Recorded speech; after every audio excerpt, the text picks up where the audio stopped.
All right. Greetings. Yeah, this is Nazari with another video.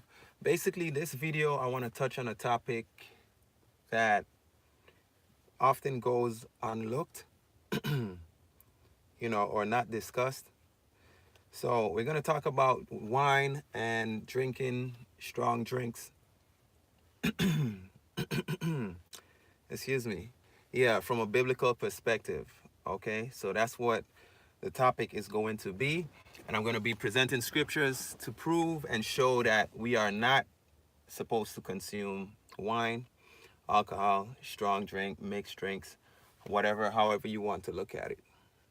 Okay, so the opening scripture that we're going to look at is Genesis 9, verse 20 to 27.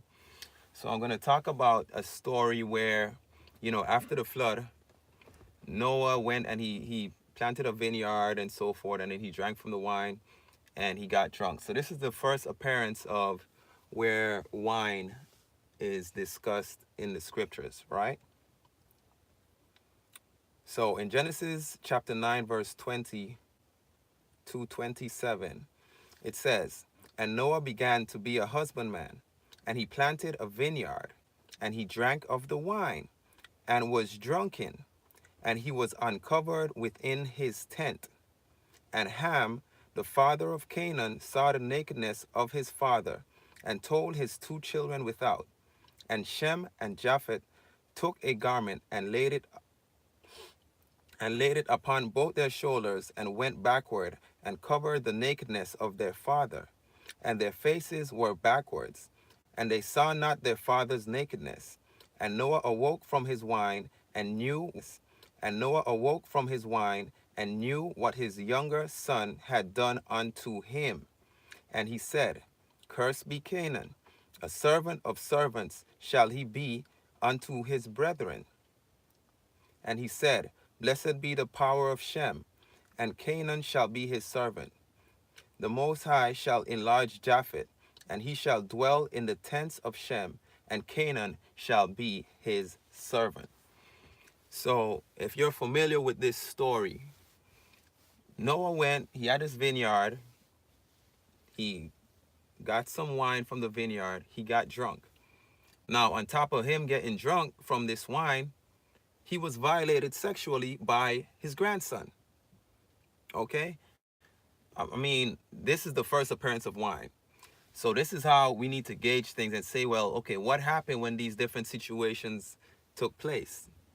Is this something that we should be condoning? And I mean, throughout life, even now, a lot of people, they go and they drink and they make these very bad decisions, so to speak, and they end up in different situations and circumstances. So that's the whole point. I'll just establishing some foundation before we get into the blatant commandments telling you do not drink wine, do not drink alcohol or strong drink, right? So, yeah, in case you did not know, what really happened in that story is his grandson sexually violated him. Okay? That's a lesson for another time. If it's ever a lesson, I'll probably never do a lesson on that. But if you go through the story and you want to find that out or see the details on that yourself, then go ahead. I tend to just keep the teachings about the commandments, and I don't get sidetracked into different things. So that's what happened in that story. Again, first time we have an account of wine, somebody gets drunk. It's a bad thing. Okay? So now let's look at Exodus chapter 19, verse 3 to 6, right? It says, "And Moses went up to the power, and the power called unto him out of the mountain, saying, Thus shalt thou say to the house of Jacob, and tell the children of Israel, Ye have seen what I did unto the Egyptians, and how I bare you on eagle's wings, and brought you unto myself.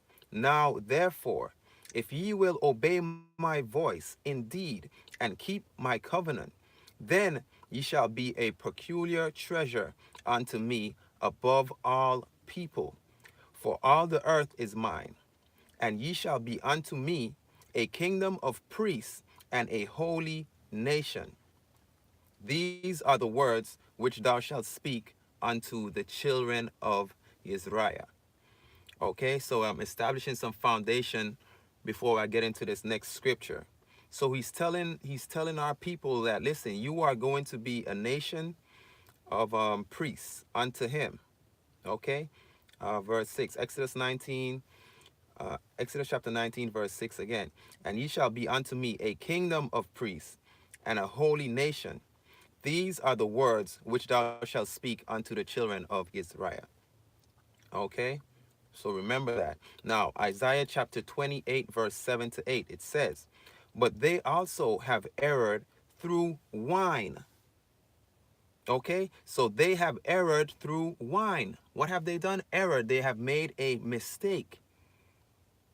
Okay, but they also have erred through wine, and through strong drink are out of the way. The priests and the prophets have erred through strong drinks. They are swallowed up of wine. They are out of the way through strong drink. They err in vision. They stumble in judgment.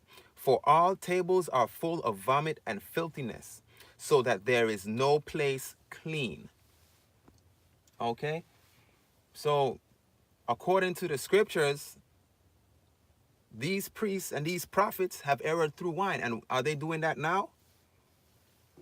Are the people who are walking around here calling themselves priests, are they erring through wine? When you see all these congregations and they have their feasts and they have their wine and they got the wine on the Sabbath and they're making all these posts and, putting up these images of them just consuming wine and strong drink, is that okay? Not according to the scriptures, because it says that they err through wine. And I'm not, this is not going to be a bias breakdown. I'm going to look at the other side of it later on. Okay? Now, when we come to the Nazarene vow, which is mentioned in Numbers chapter 6, verse 2 to 3. Okay, so bear in mind what we have so far. He told us that we are a nation of priests. He calls us prophets. Okay, then it says also that we have erred through wine.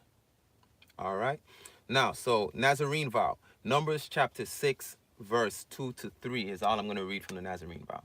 Now, this vow is actually who we are called to be.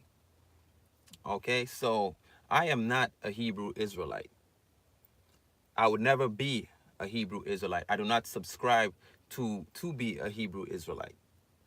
That's another byword. That is not scriptural. That's just like calling yourself a Christian. Okay, and I could go into the reasons why I say it's the same as calling yourself a Christian, but that's another video for another time. But I am a Nazarite. Okay, the Messiah was a Nazarite. If you say that you follow the Messiah and you call yourself a Hebrew Israelite, who are you really following? When did the Messiah ever say that he's a Hebrew Israelite? When did the Messiah ever say that he's a Christian? He was a Nazarene. He was a Nazarite. That's what he was. And that's what we are commanded to be. Okay? So, and we're going to prove that further on. Numbers chapter 6, verse 2 to 3, it says, speak unto the children of Israel, and say unto them, when either man or woman shall separate themselves to vow a vow of a Nazarite, to separate themselves unto the highest, he shall separate himself from wine and strong drink, and shall drink no vinegar or wine or vinegar of strong drinks. Neither shall he drink any liquor of grapes, nor eat moist grapes or dried. Okay, so this is a vow of separation. So you are separating yourself to the highest. You're cleansing yourself. This is why when we go into it, you're going to say, well, oh, that doesn't apply to me, blah, blah, blah. This is only talking for the Nazarene vow or what have you. We're all commanded to take the vow. This is a fact. I'm going to go into more scriptures on that topic. But at the end of the day, we're supposed to be Nazarites, not Christians, not Hebrew Israelites. The Messiah was a Nazarene. Okay? Now let's go into this, right? Where it says, Numbers 6 and 2 again, it says, speak unto the children of Israel, and say unto them, when either man or woman shall separate themselves to vow a vow of the Nazarite. So it's a separation. Now, when we go to Second Corinthians chapter 6, verse 17, it says, "Wherefore come out from among them, and be ye separate, says the Almighty, and touch not the unclean thing, and I will receive you." So this is a commandment. He says to be ye separate. So how are you separate? What separates you from everybody else, from the world? Okay? Go back to Numbers chapter 6. "Speak unto the children of Israel, and say unto them, when either man or woman shall separate themselves to vow a vow." So that's how you separate, by taking that vow. There's no other way in the scriptures that you can show me where, okay, you're separated. Okay? So I'll read 2 Corinthians 6:17 again. It says, "Wherefore come out from among them, and be ye separate, says the power, and touch not the unclean thing, and I will receive you." So when you separate yourself from these things, that's when you will be received. This is what the scripture says. Okay, now let's look at Proverbs chapter 20, verse 1. It says, "Wine is a mocker, strong drink is raging, and whosoever is deceived thereby is not wise." I mean, this is the scriptures. So if you're saying that we follow in the scriptures and we believe the scriptures and we're not like some other religion, etc., you cannot go into this book and pick and choose what you want to follow. You need to stop that. You cannot go into this book and pick and choose what you want to follow because out of convenience. If it says don't drink wine, then that's what it is. Oh, you don't see that part yet? No problem. There's plenty more scriptures that will come out. I'm going to read that again. Proverbs chapter 20 verse 1. "Wine is a mocker." So it's mockery. Okay? "Strong drink is raging." Anger. "Whosoever is deceived." Deception. So you're deceived by strong drink and wine. It says you are not wise. Okay? I mean, that's what the scriptures say. Now, let's look at another example or another story where wine came into play. In Genesis chapter 19, verse 32 to 33, it says, "Come, let us make our father drink wine, and we will lie with him, that we may preserve seed of our father." And they made their father drink wine that night, and the firstborn went in and laid with her father. And he perceived not when she lay down, nor when she arose. So these two sisters, they got their father drunk, they gave him wine. So again, now we're talking about being deceived by this wine. So they drink this wine, they give him this wine, and they go in and they sleep with their father. And this is the reason why perpetually the scriptures show you that Lot's seed cannot be saved. Because of this act of incest, because of this evil, wicked act. Okay? Another example where wine comes in. You can't show me in these scriptures any good examples of wine. And I know what everybody is thinking about. Oh, look, he turned water into wine, but we're not there yet. We're going to get there. Don't worry about it. Okay? Now, Isaiah chapter 5, verse 22. It says, "Woe unto them that are mighty to drink wine, and men of strength to mingle strong drink." Do we not, what do we not understand about these scriptures? It says, "Woe unto them that are mighty to drink wine." So that woe means destruction. That's what woe means. It means destruction. Destruction unto them that are mighty to drink wine, and men of strength to mingle strong drink. Woe unto them. So why are you drinking wine if the scripture is saying, is wishing or pleading or casting destruction upon you? Because you're still following the ways of the world. Still following the ways of the world, wanting to be high, wanting to get this buzz, this sensation. Is the Most High not enough? Is the Spirit of truth not enough for you? Okay, let's look at a story again in Daniel chapter 1, verse 10 to 17, right? Where, they offered Daniel wine and so forth, and he said, no, I'm not going to take it. So, Daniel chapter 1, verse 10 to 17, it says, And the prince of the eunuchs said unto Daniel, I fear my power the king, who had appointed your meat and your drink. For why should he see your faces worse like than the children which are of the sort of your sort? Then shall ye make me endanger my head to the king. Then said Daniel to Melzar, whom the prince of the eunuchs had set over Daniel, Hananiah, Mishael, Hananiah, Mishael, and Azariah, prove thy servants, I beseech thee, 10 days, and let them give us pulse to eat and water to drink. Then let our countenance be looked upon before thee, and the countenance of the children that eat of the portion of the king's meat, and as thou seest, sorry, sorry. So and as thou seest, deal with thy servants. So he consented them in this manner, and proved them 10 days. And at the end of 10 days, their countenance appeared fairer and fatter in flesh than all the children which did eat the portion of the king's meat. Thus Melzar took away the portion of their meat and the wine that they should drink, and gave them pulse. As for these 4 children, the highest gave them knowledge and skill in all learning and wisdom, and Daniel had understanding in all visions and dreams. That's the point. That's the key point that I want us to touch on. So because they had rejected the wine and they rejected the king's food, and he said, listen, just give us pulse to eat. Just give us our Nazarene diet. Okay? Where we don't want any of your wine. We don't want any of your flesh. We don't want your animal products in our bodies.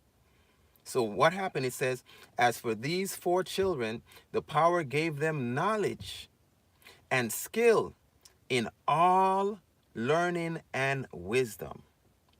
And Daniel had understanding in all visions and dreams. This is from rejecting wine. Going right back again to that Nazarene vow. Okay? Now, I don't know what the fascination is with persons wanting to get high, wanting to feel a buzz. When the scripture tells you to be sober.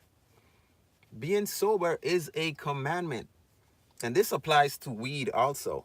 This applies to smoking. This applies to liquor. It applies to all of that.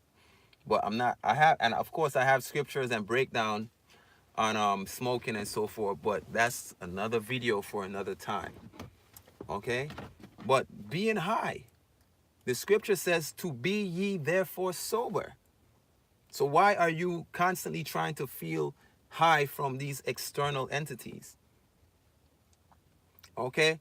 1 Peter chapter 5 verse 8, it says, be sober, be vigilant, because your adversary, the devil. So this is a commandment. This isn't like, just a suggestion or what have you. It says, be sober, be vigilant, because your adversary, the devil, as a roaring lion, walketh about, seeking whom he may devour. Okay? And that's the reason he says, listen, basically you're going to get caught slipping. Just like how Noah got caught slipping. Right? He says that your adversary, the devil, is like a roaring lion walking around seeking whom. Sorry about that.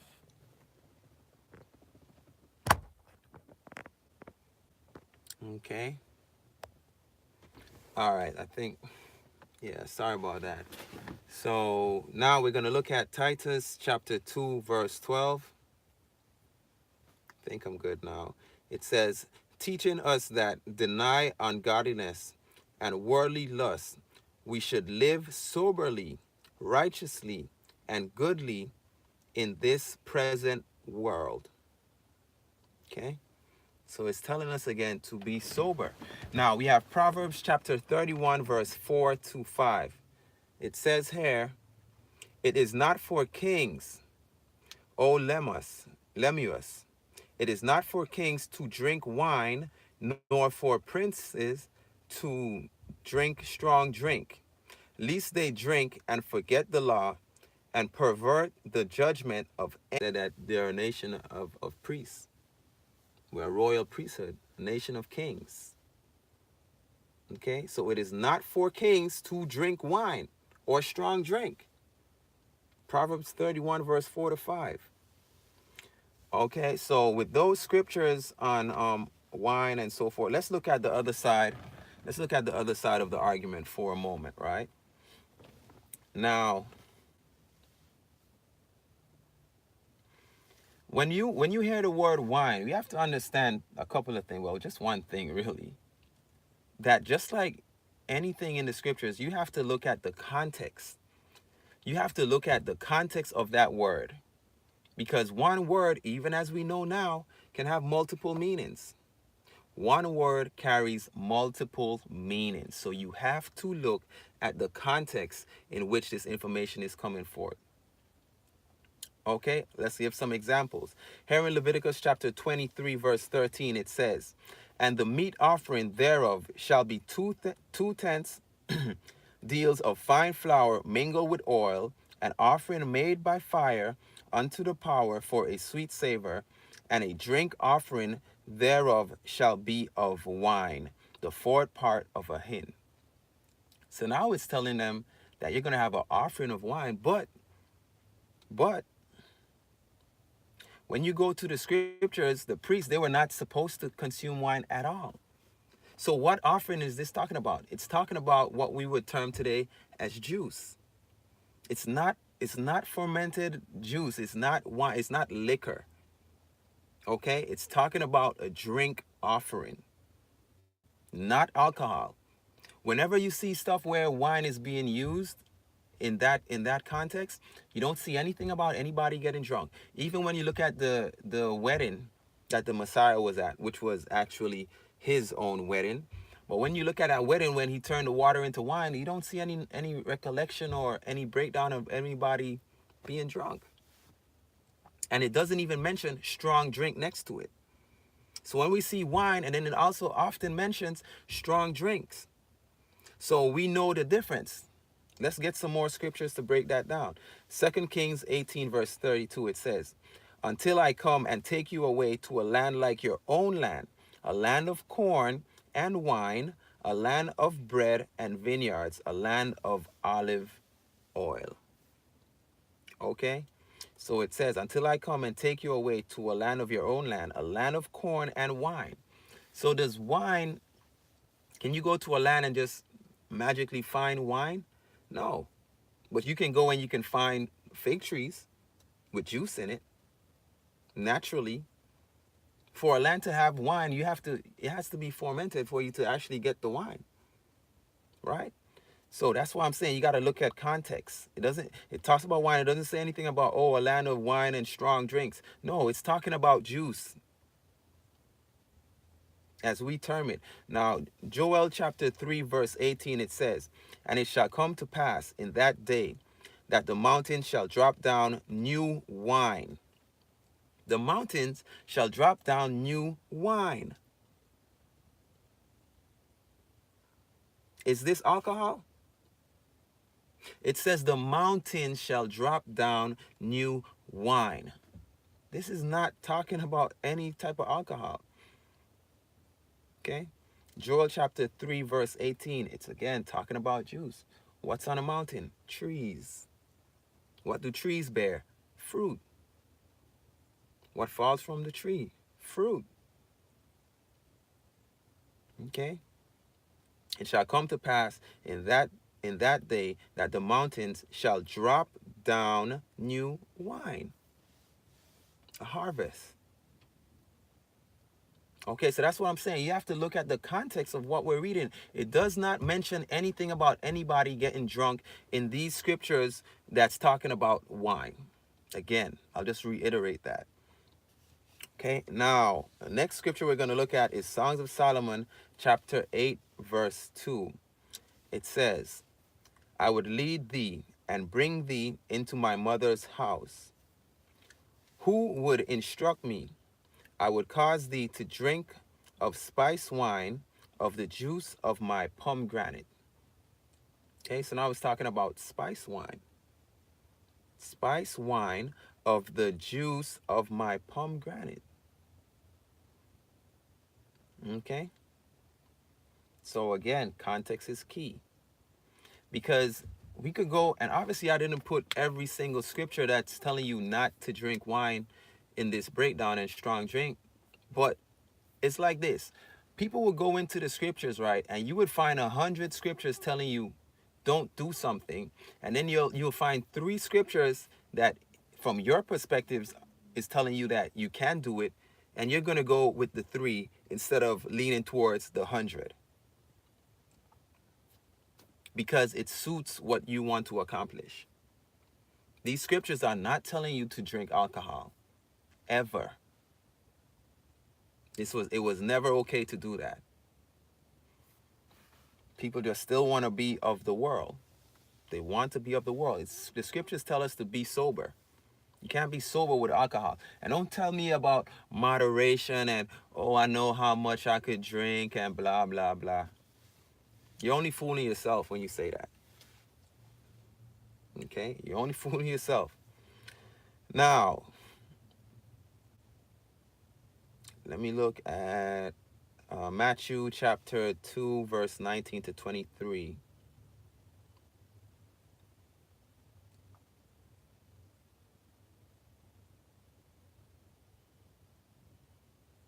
Okay, so Matthew chapter 2, verses 19 to 23, it says, But when Herod was dead, behold, an angel...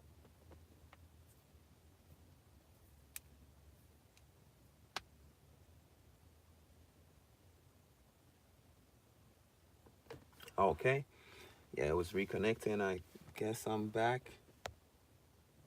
Yep, looks that way. Okay, so Matthew chapter 2, verse 19 to 23, it says, But when Herod was dead, behold, an angel of the power appeared in a dream to Joseph in Egypt, saying, Arise, and take the young child and his mother, and go into the land of Israel, for they are dead which sought the young child's life. And he arose, and took the young child and his mother, and came into the land of Israel.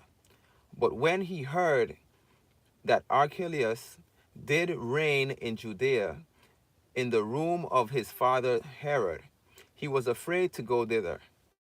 Notwithstanding, being warned of the highest in a dream, he turned aside into the parts of Galilee, and he came and dwelt in a city called Nazareth, that it might be fulfilled which was spoken by the prophets, he shall be called a Nazarene.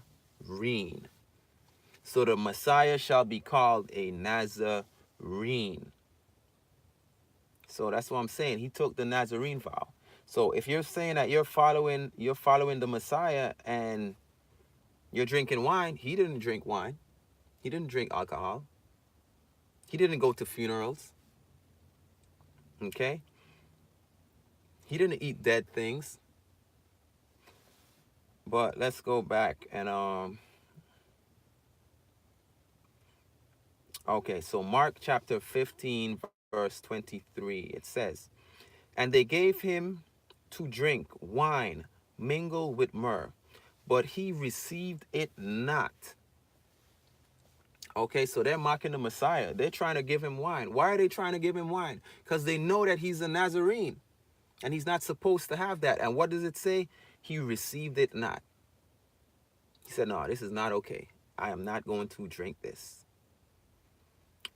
Let's look at Hagar chapter 2 verse 13. It says, Then said Hagar, If one that is unclean by a dead body touch any of these, shall it be unclean? And the priest answered and said, It shall be unclean. Okay, so I just mentioned about the dead bodies, right? And because all of that is a part of the Nazarene vow. So you can't even show me where the Messiah even, dealt with death.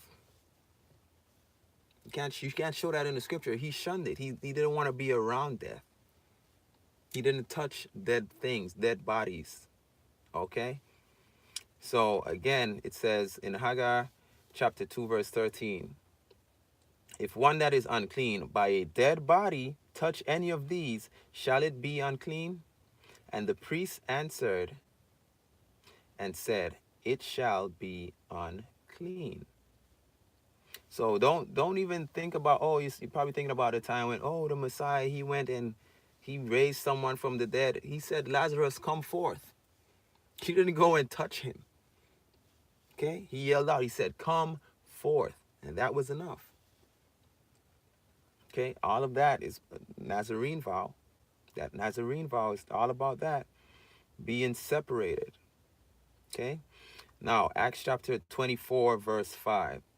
It says, for we have found this man, a pestilent fellow, and a mover of sedition, among all the Jews throughout the world, okay, among all the Jews throughout the world, and a ringleader of the sect of the Nazarenes. A sect of the Nazarenes. This is what the followers of the Messiah were. This is what they continue to be after he left. This is in the book of Acts. And they call him a pestilent fellow because, again, they always mocked them. They were mocked. Okay? Now we're going to look at Matthew chapter 8, verse 19, 21, and 22. It says, and a certain scribe and said unto him, Master, I will follow thee wheresoever thou goest. And another of his disciples said unto him, suffer me first to go and bury my father. Okay? So this is again going back to this Nazarene vow. And everything is related. Because if you read through the Nazarene vow in Numbers chapter 6, it says don't go to funerals. It says don't drink wine. It says put locks in your hair. All of that is broken down in the vow. So now, in our verse 22, it says, but Ishaiah said unto him, follow me and let the dead bury their dead. So he was not showing compassion for this man who was talking about, oh, I have to go and bury. Who did he have to bury? Let me first go and bury my father. He had to go and bury his father. So he said, listen, let the dead bury the dead. So he was not promoting people to say, oh, go to funerals and I'm attending this funeral. Show me where he went to a funeral and brought forth a word, where he preached at a funeral. Can anybody show funerals in scriptures? Where they had a funeral service and he was there and he was preaching and he said, let the dead bury the dead. However, he said, go ahead. Go ahead and do your thing. If that's what you want to do, go do it. And it's the same thing like now. You don't force anything on anyone. I'm just bringing you the scriptures. If you feel like, oh, you still need to drink wine, you're not convinced, you don't care, whatever it is, I mean, that's on you. That's on you. His sheep know his voice and they follow. That's it. If you think it's okay to be like the rest of the world and be drinking and all these feasts and celebrations, and I mean, and then we have our people who are struggling to pay bills, to deal with their necessities, and they have these addictions. They have addictions to weed. They have addictions to cigarettes. They have these addictions to wine, addictions to food. There are many different types of addictions, and gluttony is also a sin. Okay, so yeah, this stuff needs to stop controlling our people. It's literally making you sick. Don't tell me about how good red wine is for you and blah blah blah blah blah blah blah. Because all this information that people come to you with is from the other side. It's not from our people telling you, oh yeah, it's good to do XYZ. No, that's their research. I mean, you don't have to think about it much. I mean, alcohol, it gets in your blood. It gets in your blood. You get drunk. It's called, how many fatalities do people have every year, every day from drunk drivers and all this type of stuff? Because of what? They love strong drink. They love wine, all that type of stuff. It's a stumbling block. Okay? Now, let's look at Amos. Okay, Amos chapter 2, verse 11 to 12. It says, And I raised up of your sons for prophets, and of your young men for Nazarites. Is it not even thus, O ye children of Israel, says the power?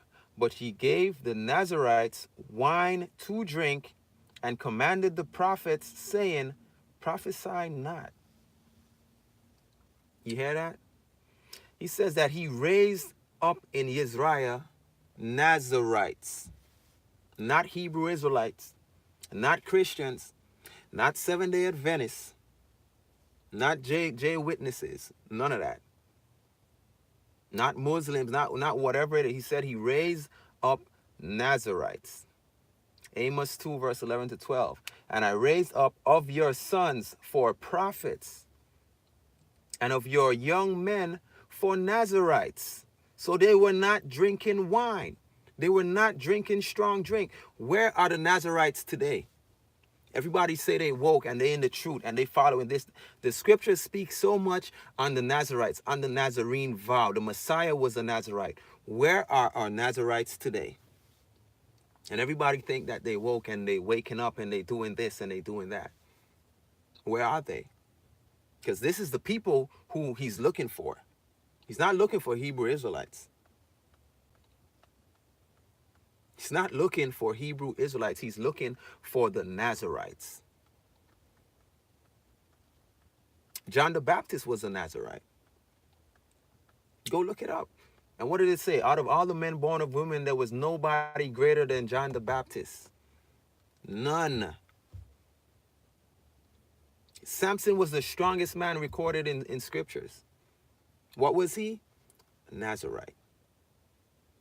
So we had spiritual strength from John the Baptist. We got physical strength from Samson.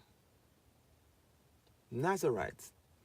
The Nazarene vow. That's the only way. That's our only salvation. If you're saying you following the Messiah, he was a Nazarite, then, I mean, why are you not a Nazarite? Okay, I'm just going to read Amos 2, 11 to 12 again, and that's just going to be it for this lesson. So, Amos 2, verse 11 and 12. And I raised up of your sons for prophets, and of your young men for Nazarites. Is it not even thus, O ye children of Israel, says the power? But ye gave the Nazarites wine to drink. Abomination. You gave the Nazarites wine to drink, and they are not supposed to drink wine. And commanded the prophets, saying, Prophesy not. You see that? So, and then remember too,